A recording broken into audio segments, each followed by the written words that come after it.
This Fox News alert, this just in and crossing, Democratic U.S. Senator Joe Manchin says he will not seek re-election in 2024. He's issued a statement via Twitter saying, quote, to the West Virginians who have put their trust in me and fought side by side to make our state better. It has been an honor of my life to serve you. Thank you. He then issues a video statement on his political future. He says his goal now will be to fight to unite the middle. Cassie Smedile, former Republican National Committee National Press Secretary, joining us. Richard Fowler, Fox News contributor, also joining us. Perfect to have our political panel here to react to that breaking news. Cassie, to you first. Yeah, breaking news indeed. But I think there's been a lot of talk about, does Joe Manchin see a path to victory given his state's makeup right now, which is increasingly red? You see that Joe Manchin certainly is an outlier in his party in the Senate, but I think nationally as well. And he just doesn't see the path for him as a Democrat on the ballot right now. I think that's a very telling statement. Richard, let me get to more of this. He says, I know our country isn't as divided as Washington wants us to believe. We share common values of family, freedom, democracy, dignity, and a belief that together we can overcome any challenge. Joe Manchin announcing he will not seek re-election in 2024. What is your response to that? I mean, there's definitely some big news here, Sandra. I spent some time in West Virginia during the West Virginia teacher walkout in 2017. And here's what I know to be true. I do believe that if Joe Manchin was on the ballot, no matter what the headwinds would have been, he probably would have had a good chance of winning the election. But I also think if you know Joe Manchin well, you would know he's somebody who likes to get things done. He likes to pass bills. And so the idea that he's in a gridlocked Congress where there's not much getting done at all, since we've seen the new GOP take over, I think this is part of the reason why he's leaving. This is the same reason why you saw a couple months ago, Senator Mitt Romney said he too would be leaving the United States Senate. Folks who live in the middle, who believe that there are real problems in this country and there's work to be done to get them done, are saying the Congress is currently not working. And this should be a reflection on us as the American voters. What do we need to be doing? Who should we be sending to Washington to ensure that the Congress can actually get things done instead of yelling at each other from 20 miles away? Sandra, yeah, go ahead, Cassie. I would just remind Richard that Senator Manchin serves with the majority of Democrats in the Senate. So the gridlock is a consummation. Yeah, well, there's with his own gridlock in both party houses, Cassie. I mean, let's be very clear. Certainly, if a bill but the doesn't pass the House, Senate it can't is run pass by the the Senate. Democrats, and he's a senator. Sure, but you need both chambers to pass a bill. And that's the problem. Okay, so let me about. continue to add to this conversation as this news is just breaking, and we're getting more of the statement from Joe Manchin announcing he will not seek re-election in 2024. He says it's one of the toughest decisions of his life. He's decided that he will not be running for re-election, but what I will be doing is traveling the country and speaking out to see if there is an interest in creating a movement to mobilize the middle and bring Americans together. Richard, how do you interpret that?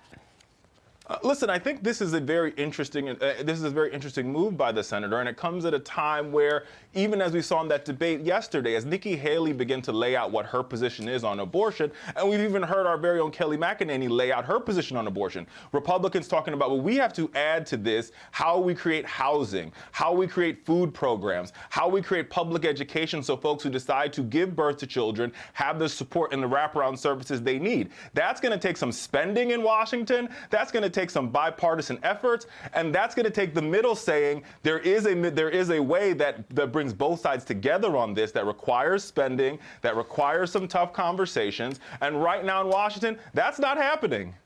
Just an update to this as this is developing right now. There's obviously a lot of reaction pouring in. This is the National Republican Senatorial Committee Chair, Steve Daines, the Republican from Montana, saying in a statement on Joe Manchin not running for re-election, quote, "We like our odds in West Virginia." Cassie? Yeah, I think there was already a pretty good chance of a pickup there for Republicans.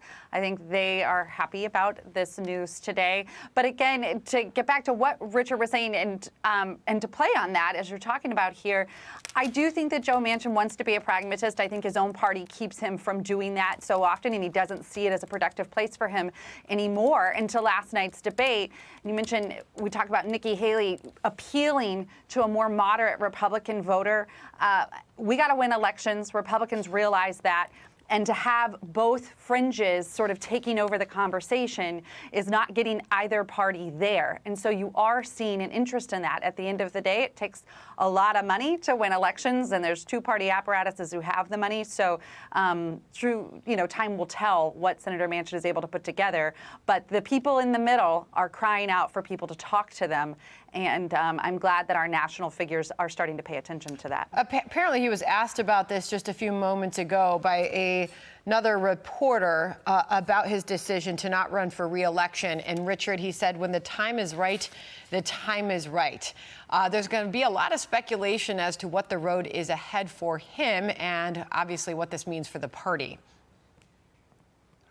For sure, and I think we've got to zoom out here too, Sandra, and think about what happened this week, right? As Joe Manchin is pretty much preparing to leave the United States Senate, on one side of the aisle, you basically had two different competitions happening. You have 5 candidates running for president, and then you have Donald Trump running for president. He seems to be the likely nominee at this point, and there seems to be 2 different channels having 2 different conversations about who's going to be the nominee for the Republican Party. On the Democratic side, you see some troubling polling numbers for the White House, and at the same time, you see Democratic voters returning both chambers of the legislature in Virginia to the Democratic Party. So in both parties, to Cassie's point, you see a lot of division, but at the same time, voters seem to be speaking when they're talking to pollsters and when they're actually voting in the ballot box, which is the real poll. So this country seems to be in a very unique position, and this is such a unique position that I think Joe Manchin is saying we need to find a middle, and if we don't, then we're going to be doomed as a country. Interesting. Cassie, I'll be joining Guy Benson on the radio in just a little bit. He just sent out in reaction to this news, Manchin not running for re-election in West Virginia,